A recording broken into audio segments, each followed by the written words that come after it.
네, 오늘 아침도 반갑습니다. 1월 22일, 오늘은 수요일입니다. 오늘은 여호수아 14장 본문 함께 같이 묵상해 볼 텐데요. 멋지게 늙는 법, 멋지게 늙는 법이라는 제목, 멋지게 늙는 법, 갈렙이라는 제목으로 말씀 나누도록 하겠습니다.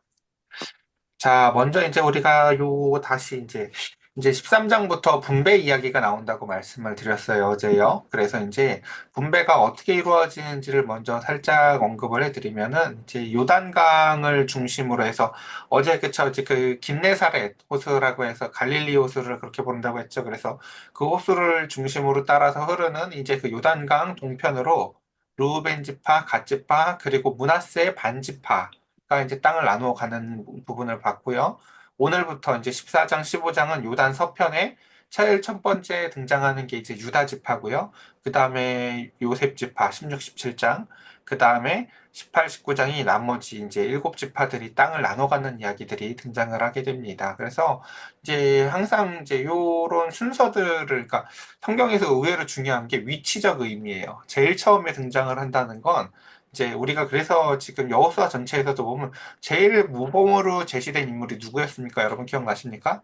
라합이었다라는 거예요. 이게 여호수아 전체의 제일 모범이 되는 사람이 라합이고 하나님이 하고자 하는 건 진멸이 아니라 사실은 회심이라는 것을 보여주는 게 라합이었다면 이제 그 다음 드디어 이제 14장부터가 왜 중요할까요? 13장에 있었던 요단 동쪽 탁은 사실 하나님이 말씀하셨던 약속의 땅이 아니었잖아요. 진짜 약속의 땅은 14장부터예요, 사실은요. 14장, 하나님이 약속하신 땅을 분배하는 이야기가 14장부터인데, 그 제일 처음에 그 땅을 부여받는 사람이 누구다? 보면 유다지파다라는 걸 오늘 우리가 알 수 있고, 또 그 유다지파가 땅을 부여받는데, 그 가운데서 그러면 그 땅을 하나님께서 유다지파에게 어떤 방식으로 어떻게 얼만큼 주셨냐라는 걸 표현하기보다는 제일 처음에 여호수아의 이야기를 라합을 통해서 설명해 준 것처럼 오늘 갈렙을 통해서 유다 지파가 땅을 분배받는 이야기가 등장한다라는 것을 통해서 하나님의 땅, 하나님의 나라의 분배가 어떠한 방식으로 이루어지는 것이며 그 가운데서 그 사람은 어떤 사람인지 우리가 한번 오늘 생각해 보면 좋을 것 같습니다. 여러분 어떨까요? 모든 전쟁이 이제 뭐 이제 다 끝난 건 사실은 아니지만 그 가운데에서 분배를 할 때 하나님의 나라에서는 제일 수고를 많이 하는 사람이니까 제일 넓고 제일 좋은 곳을 줄까요? 아니면은 뭐 이렇게 양보를 할까요? 하나님의 나라의 분배의 원리는 어떨까요? 오늘 한번 같이 천천히 봅시다. 자, 그래서 이제 요 지도 가운데서 요 요단강 서쪽 가운데서 오늘 요 한 지명 세 개만 좀 정확히 보고 갔으면 좋겠어요. 자, 먼저 아래쪽에 붉은색 보이시나요? 그쵸? 요게 유다 지파예요. 유다 지파 속에 시므온 지파가 들어있죠. 보면 이렇게 체크 무늬로. 어쨌든 그래서 유다 지파가 실제로 가진 땅이 굉장히 크구나라는 것을 알 수가 있어요. 그러니까 그리고 그 위에 보면은 또 줄 그어놓은 그 파란색으로 된 지파가 어디예요? 에브라임 지파라고 돼 있죠. 그래서 실제로는 이제 북왕국 이스라엘의 대표 지파가 저 에브라임 지파거든요. 그래서 이제 가장 큰 힘을 그 에브라임 지파와 남쪽의 유다 지파 두 개가 갖고 있었고, 여러분 에브라임이 누구의 자녀였죠? 요셉이었죠. 그래서 요셉이 바로 에브라임과 므낫세를 낳잖아요. 기억나세요? 므낫세가 첫째였고 에브라임이 둘째였는데 그게 이제 이렇게 역전되죠. 어쨌든. 근데 그 가운데서 위쪽에 보세요. 그래서 에브라임 위에 보면 서쪽 문화세, 그리고 그 오른쪽에 보면 제일 크게 또 보라색으로 원래 돼 있는데 지금 잘렸어요. 거기가 동쪽 문화세예요.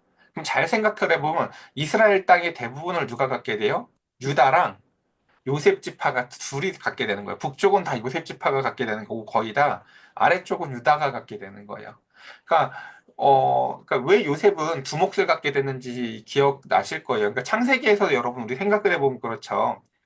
그러니까 하나님께서 그 두 사람을 통해서 열두 형제를 회복시키잖아요. 바로 누구예요? 넷째 아들 유다와 요셉 이 두 사람을 통해서 열두 형제를 회복시키잖아요. 그러니까 그게 공짜가 아니라는 것을 땅 분배를 통해서도 볼 수가 있어요. 자세히 보면은 그래서 유다는 그 가운데에서 유다 지파의 명맥을 잇는 가장 중요한 핵심적인 인물로서 그 가운데서 그 지파가 계속 사용되어지고 요셉은 그가 고생하고 그가 어려웠던 만큼이나 그 두 자녀가 다 복을 받아서 그 가운데 두 몫을 받게 되어지는 것. 그리고 반면에 레위는 어, 칼질을 하다가 이제 혼나서 마치 지파에서 쫓겨난 것 같지만 그 가운데서 다시 하나님의 편에 돌아서서 하나님이 내가 다 너 건데 뭘 하라고 하면서 그 지파의 이름에 한해선 빠졌지만 사실은 그들은 가장 귀한 것을 받게 되는 이야기들. 그러니까 하나님의 플랜 B는 항상 우리의 플랜 A보다 훨씬 훌륭합니다. 우리가 좋은 단어가 잘 안 떠올라 죄송해요. 우리가 죄를 자꾸 싸질러 놓으면요. 하나님은 그 가운데서 더 멋진 것들로 우리의 삶을 회복시키시면서 또 다른 플랜 B들을 제시하는 게 바로 오늘 이 지도의 이야기예요. 원래 하나님의 플랜은 예를 들면 요단 동쪽이 없죠, 원래는. 그쵸?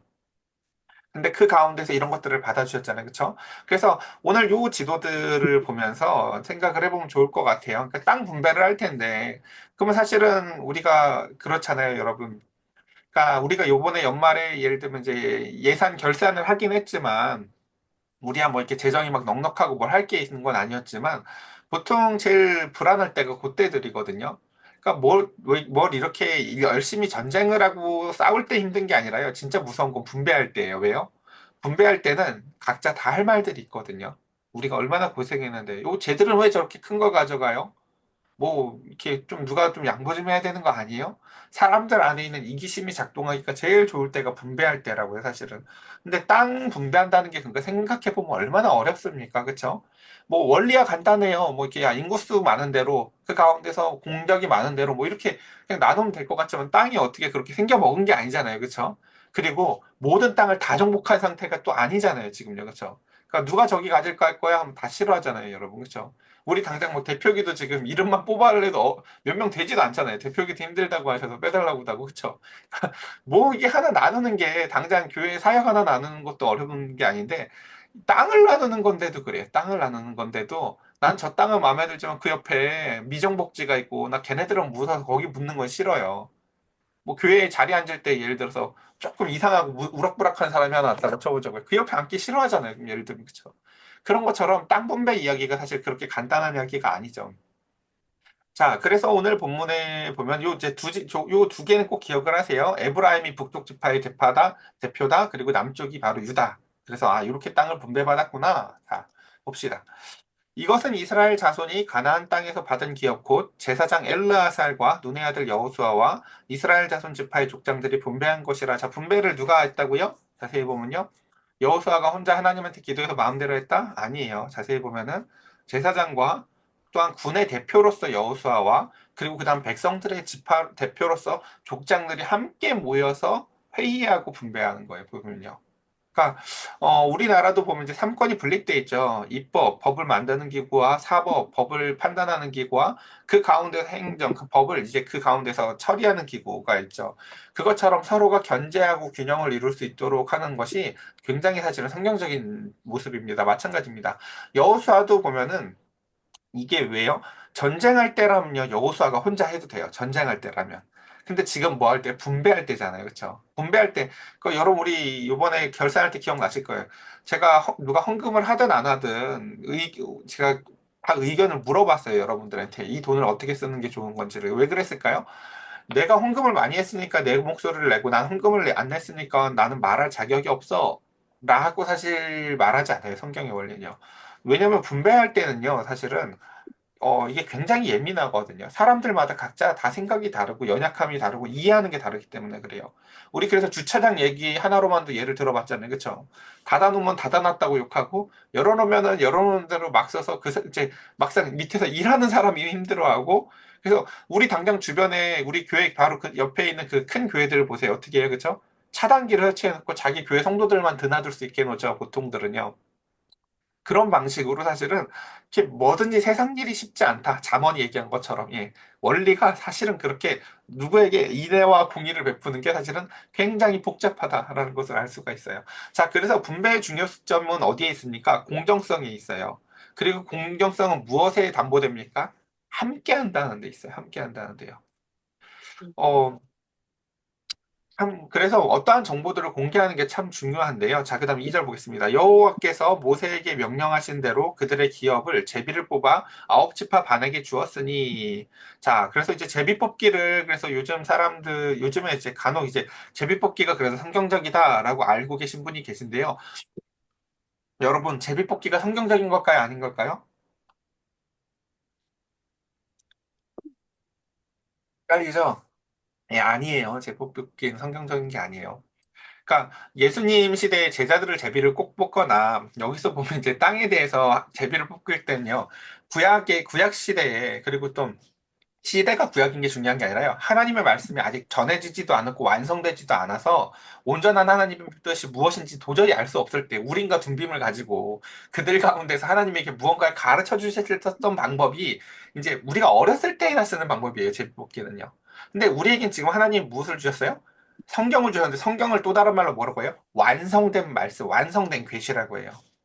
이미 우리는요 성경을 통해서 하나님께서 계시를 완성해 주셨어요. 그러니까 계시를 완성해 주셨다는 건 무슨 뜻이냐면요. 하나님의 뜻이 거기에 다 포함되어져 있어서 성령께서 성경을 가지고 역사하셔서 모든 말씀을 이미 다 끝내셨다는 뜻이에요. 그러니까 우리에게 이미 하나님께서 성경을 주셔서 그걸 가지고 우리가 처한 각 상황 가운데서 하나님의 뜻을 충분히 분별할 수 있도록 말씀을 주셨는데 또다시 지금 제비를 뽑는다는 것은요, 사실 굉장히 위험한 행위입니다, 사실은. 예. 어쨌든 그래요. 자. 그래서, 어쨌든 여기서 제비를 뽑았다는 것은 오늘날 제비 뽑으라는 얘기는 아니다라는 거 하나 또 기억하시면 좋겠고요. 그래서 3절. 이는 두 지파 반 지파의 기업은 모세가 요단 서쪽에 있어 주었음이니로. 레위 자손에게는 그들 가운데에서 기업을 주지 아니하였으니 이는 요셉의 자손이 므낫세와 에브라임의 두 지파가 되었음이라. 이 땅에서 레위 사람에게 아무 분깃도 주지 아니하고 다만 거주할 성읍들과 가축과 재산을 위한 목초지만 주었으니 이스라엘 자손이 여호와께서 모세에게 명령하신 것 같이 행하여 그 땅을 나누었더라. 라고 해서 보면은 요셉이 두 지파 몫을 갖게 되었고 받은 땅을 보면 사실 또 어마어마하죠. 사실 두 배가 아니라요. 뭐 한 일곱 배 돼 보여요. 다른 지파들 다 합쳐서 보면 대충. 그러니까 그러니까 요셉의 사실은 그 고난이나 고통이 사실 결코 헛된 게 아니다라는 것을 땅 분배의 모습을 보면 알 수 있고요. 유다의 회개가 얼마나 크게 받아졌는지도요. 땅 분배의 모습을 보면 알 수 있어요. 사실은요. 그리고 그 가운데서 지파의 본질들을 좀 함께 같이 살펴볼 텐데요.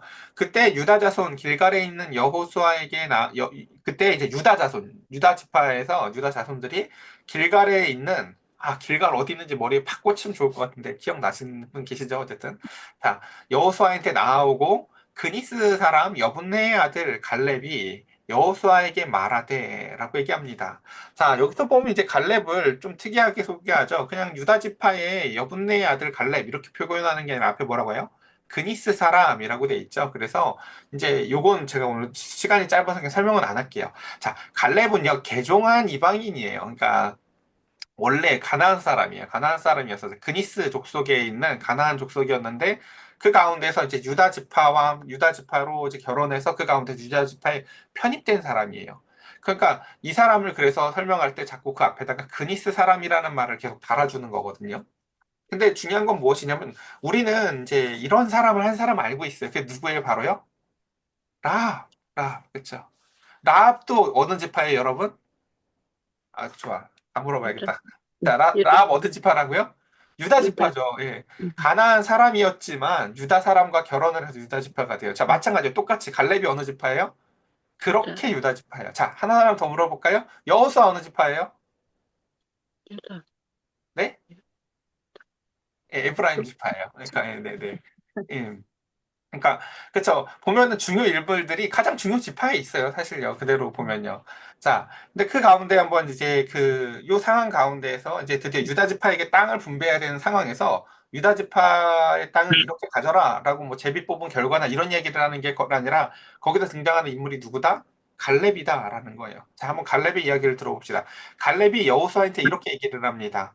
여호와께서 가데스 바네아에서 나와 당신에게 대하여 하나님의 사람 모세에게 이르신 일을 당신이 아시는 바라. 그러니까 지금 지파를 땅을 분배하려고 하고 있고 앞에 제사장 엘르아살 그리고 이제 여호수아 그리고 각 지파의 이제 족장들 이 사람들이 있어야 이게 중요한 거야. 그 백성의 대표들이 있어야 여기에 있는 결과물들에 대해서 승복할 거 아니에요. 그렇죠? 우리가 어떤 일을 결정을 할 때 각 집의 대표나 각 구역의 대표들이 와서 함께 같이 논의한 내용이어야 될 거지. 왜 저 지파만 땅이 많아라고 했을 때 이 백성의 대표가 없다고 한번 생각해 봐요. 그러면 이거 아무도 승복 안 할 거예요, 사실은요. 그래서 이제 그런 상황 가운데에서 갈렙이 유다 지파의 대표로 나와서 이렇게 얘기를 합니다. 이제 여호와께서 가데스 바네아에서 나와 당신에 대하여 하나님의 사람 모세에게 이르신 일을 당신이 아시는 바라. 내 나이가 45세 때에 여호와의 종 모세가 가데스 바네아에서 나를 보내서 이 땅을 정탐하게 하였으므로 보니까 가데스 바네아에서 막 정탐꾼들 보낼 때 나이가 몇 살이었다고요? 40. 그때가 40대 때예요. 그러니까 대충 정탐꾼들이 굉장히 이렇게 나이가 무르익고 숙련된 사람들이었었구나라는 것을 한번 생각해 볼 수가 있겠죠. 비슷한 사람들이었을 거니까. 그다음에 또 내가 성실한 마음으로 그에게 보고하였고 나와 함께 올라갔던 내 형제 중에 내 형제들은 백성들의 간담을 높게 하였으나 나는 내 하나님 여호와께 충성하였으므로라고 합니다. 자, 우리 한번 다시 천천히 묵상해 봅시다. 앞에 백성들의 대표들 엘르아살 제사장 그리고 이제 여호수아가 있어요. 근데 그 가운데서 이제 여호수아도 여러분 그 85세 할아버지 빨리 그려야 돼. 여호수아도 이제 85세 가까이 된 할아버지. 근데 저쪽에서 또 유다 지파의 대표로 또 할아버지 한 명이 나와요. 85세 된 똑같은 갈렙 할아버지가 나와서 옛날에 그때 기억 안 나? 라고 하면서 이제 나와요. 그러면서 뭐라고 얘기해요? 그때 어땠냐? 여러분, 자, 어, 지금 예를 들면 그쵸 지금 나라가 되게 어지럽잖아요 그쵸 근데 그 가운데서 한국 교회가 되게 이상한 소리를 많이 하잖아요 그쵸 한국 교회 안에서 대표하는 이상한 목사님들이 그러니까 대표하는 목사님들 중에서 이상한 소리 하는 목사님들이 많잖아요 근데 대표하는 목사님들 중에서요, 그거 아니야! 라고 나서는 사람이 정말 잘 없잖아요. 잘 생각해 보세요. 그러니까 되게 아쉬운 게 저도 다 나서야 된다고 생각하진 않거든요. 목사님들마다 사명이 다르다고 생각을 해요. 뭐 시국이 이러든 저러든 내 약 먹이는 것만 뭐 사명이야. 이런 목사님 있을 수 있어요. 근데 안타까운 건 뭐냐면 아무도 나서는 사람이 없잖아요. 그거 아니야! 라고 하면서 이렇게 그렇게 하면 안 되라고 나서는 사람이 없잖아요. 근데 여러분 잘 생각해 보세요. 갈라입이 했던 일이 그 일이었어요. 전부 다 자기가 본대로 보고를 해요. 그 땅 좋기는 한데 그 땅에 사는 사람들 보면 좋다는 말 쏙 들어갈걸? 야, 거기 막 안학자 손들 있고, 야, 우리 메뚜기야, 메뚜기. 큰일 나. 포도알이 이만한데 이만한 데는 이유가 있어. 사람은 이따만 해. 막 이렇게, 우리 집 가면 죽어. 막 보고들이 10명이 이러는데, 그 가운데서 여러분, 그러니까 그 군중 속에서 여러분들이 한번 그 상상을 거기서, 야, 그거 아니야! 라고 뛰쳐나올 만한 믿음을 갖고, 그 확신을 갖고 그 가운데서 선포하는 사람이 나오기가 얼마나 힘든지를요, 요즘에 한국교회 보면 딱 느껴요. 지금 상황 가운데서 교회가 왜 그래 대체? 라고 소리를 내면요, 정말 매장당해요. 어디서 불러주지도 않고요. 그래서 저는 오늘날 제일 필요한 사람이 바로 그 갈렙 같은 사람이라고 생각을 해요. 근데 그때 갈렙이 뭐를 했다는 거, 여호수아보다도 먼저예요. 우리 기억을 해보면요. 여호수아 갈렙이야 그 상황을 뒤집으려고 어떻게 해요? 그냥 믿음은 없지만 본 그대로 나타나는 그 고백으로 말미암아 사람들이 백성들이 다 간담이 녹자 믿음의 사람 갈렙은요 옷을 찢어요. 그러면서 그 가운데서 너희들의 보고가 틀렸다라는 것을 보이면서 그 가운데서 하나님의 말씀을 전하죠. 그들은 하나님이 우리와 함께 하시면 저들은 우리의 밥이다. 그리고 그와 같은 보고를 뭐라고 얘기해요? 내가 내 하나님 여호와한테 나 그때 그거 충성한 거야 라고 얘기를 해요. 여러분, 그러니까 충성한다는 게 뭔지 지금 그러니까 이 충성이라는 단어의 개념이 빨리 와야 돼요. 충성이 뭐예요? 있는 그대로, 시킨 그대로 가서 할 일하고 오는 게 아니에요, 보면요. 충성은요, 하나님이 하신 말씀을 그대로 마음속에 갖고 있다가 그 가운데서 남들이 다 아니야, 아니야, 그렇게 안 돼 라고 할 때도요, 마치 바지 주머니에 들어가 있는 송곳처럼요. 그 가운데서 모든 불만과 그 가운데에서 불신을 뚫고 그 가운데서 믿음의 보고를 사람들의 가슴에 찢으며 자신의 옷을 찢으며 내지르는 게 충성이에요. 그러니까 충성이요. 제가 그러니까 지금 같은 시국에서 여러분 우리 서로 판단하지 말고 기도나 합시다라는 걸요. 저는 싫어해요. 그러니까 제가 그 목사님을 비난하고 싶은 건 아니에요. 제가 아까도 얘기했잖아요. 모든 사람들이 다 똑같은 사명을 갖는 건 아니라니까요. 그게 사명인 사람이 있을 수 있어요. 그냥 너 아무 판단하지 말고 불평하지 말고 얘야 기도해라 이런 게 사명인 사람이 있을 수도 있어요. 근데 어, 칼렙 같은 사람은 있어야죠. 예, 그거 아니야라고 말할 사람이 있어야죠. 사실은요. 그런 것들처럼 충성이라는 게 충성이라는 게 어디 저 방구석에 처박혀가지고 기도만 하면서 나는 끝까지 하나님만 믿을 거야가 아니라는 거예요. 네. 충성은 뭐예요? 그 잘못된 분위기일 때 잘못됐다고 뚫고 소리를 지르는 사람이에요. 그거 아니다라고요. 그리고 아, 물론 안 뒤집어져요. 내가 그런다고 뭐가 대단히 막 뒤집어지는 일은 없지만, 그게 그럼에도 불구하고 유의미하죠. 자, 그게 왜 유의미한가? 일단 좀 봅시다. 자, 첫 번째, 그래서 우리 충성이라는 이미지가 이런 거다라는 거 꼭 그렸으면 좋겠어요. 자, 그래서, 그날에 모세가 맹세하여 이르되, 내가 내 하나님. 자, 그리고 방금 충성이라고 한 걸 또 다른 말로 믿음이라고 해요. 이거 꼭 기억하세요. 충성이 뭐다? 믿음. 그렇죠. 우리가 그래서 신약 성경에서 보면 의인은 믿음으로 말미암아 구원을 얻는다고 할 때 그 믿음이라는 단어가 구역에서는 원래 충성이라고 했었죠. 방금 요 단어는 여기 본문의 충성은 그건 아니에요. 어쨌든 개념은 또 그러니까 단어는 다른 단어로 쓰여져 있지만 개념이 같은 거예요. 자, 다시 설명이 너무 길었는데 그냥 넘어갈게요. 9절. 그날에 모세가 맹세하여 이르되 네가 내 하나님 여호와께 충성하였은즉 그쵸? 뭐 했다고요?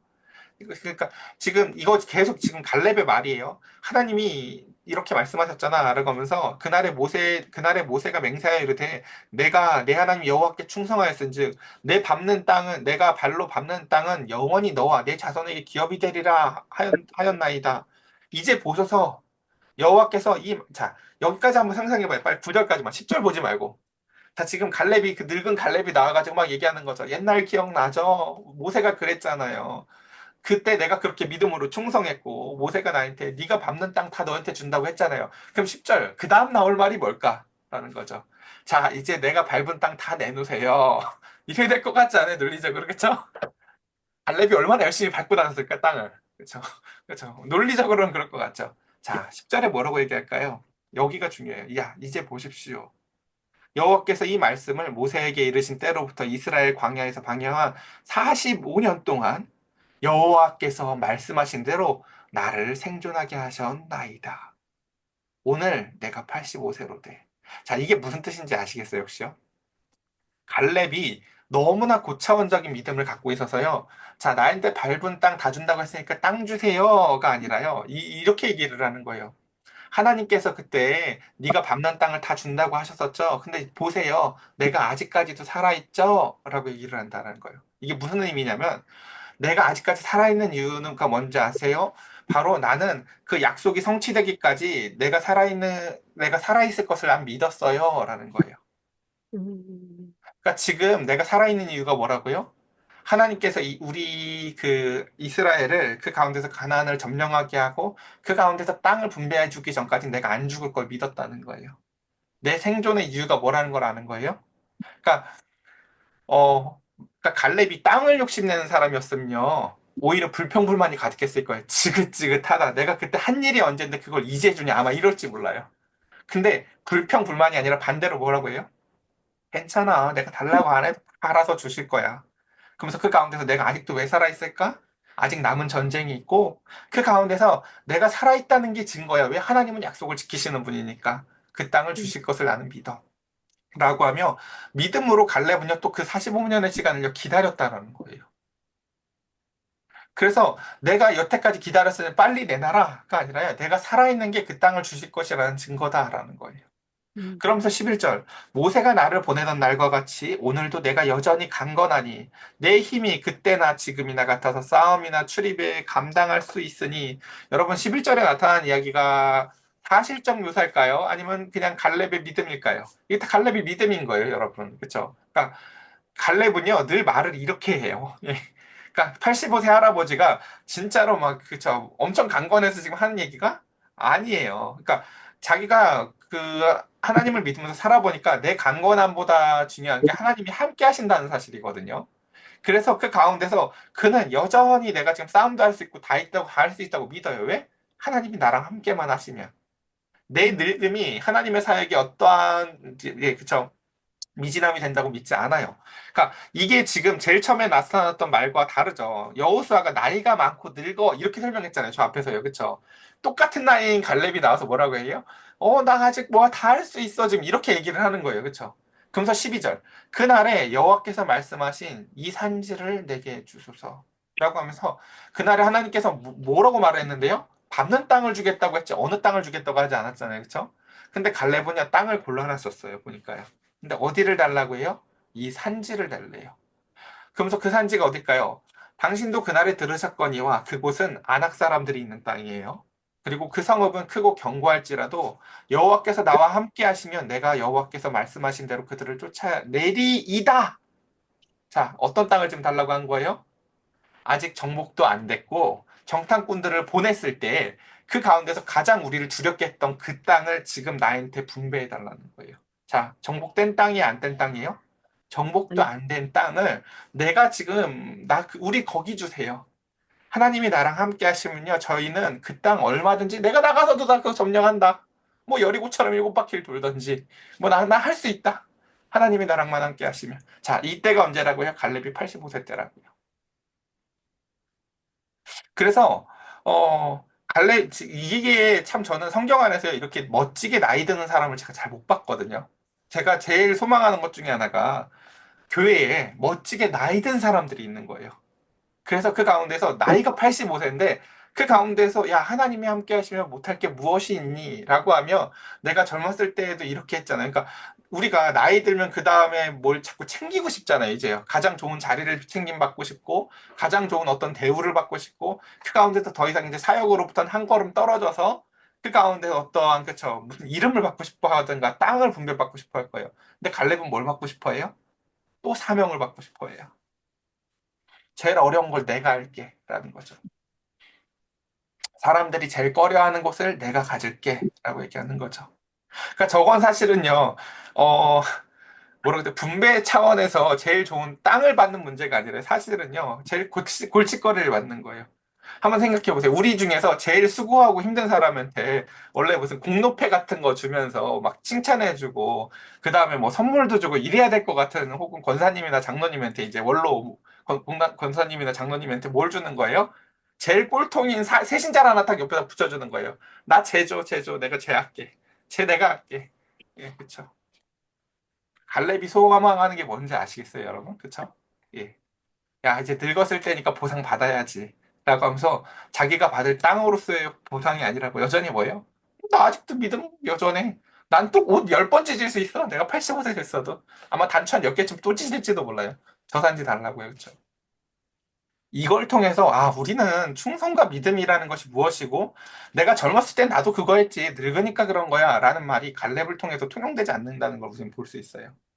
아, 그래서 진짜 멋지게 늙는 모습이 무엇인지를 보여주는 사람이 갈렙이다. 라는 것입니다.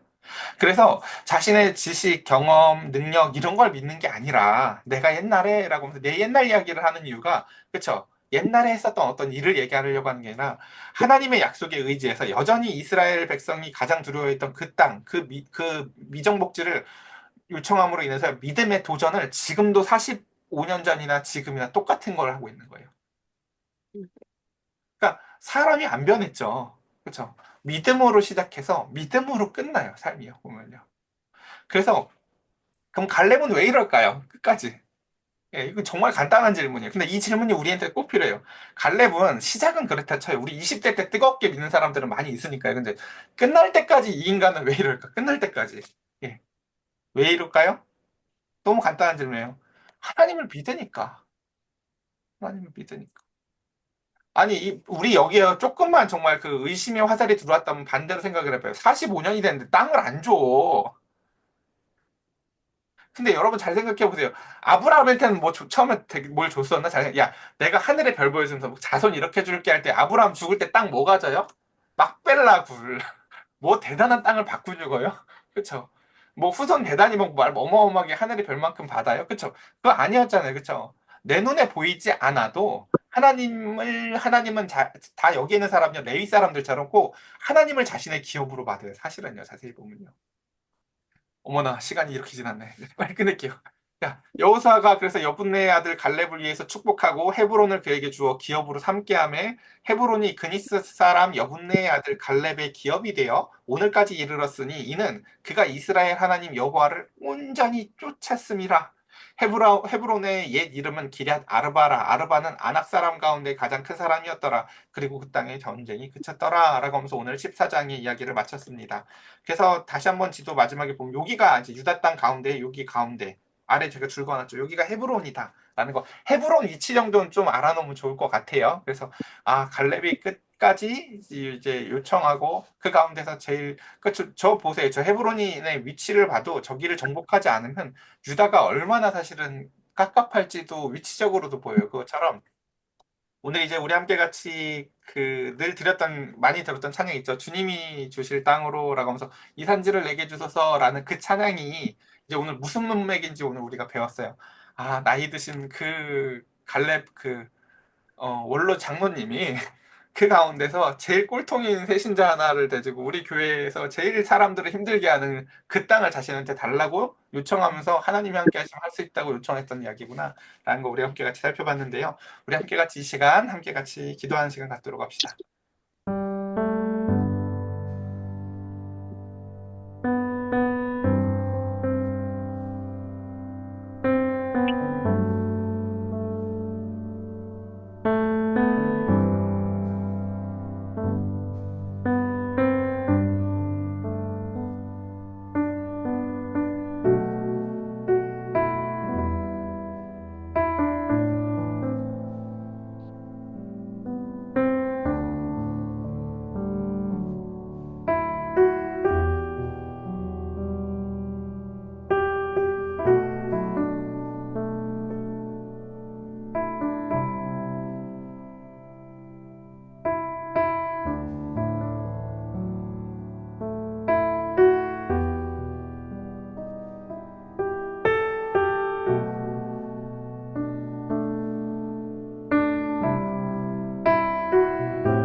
제가 기도드리겠습니다.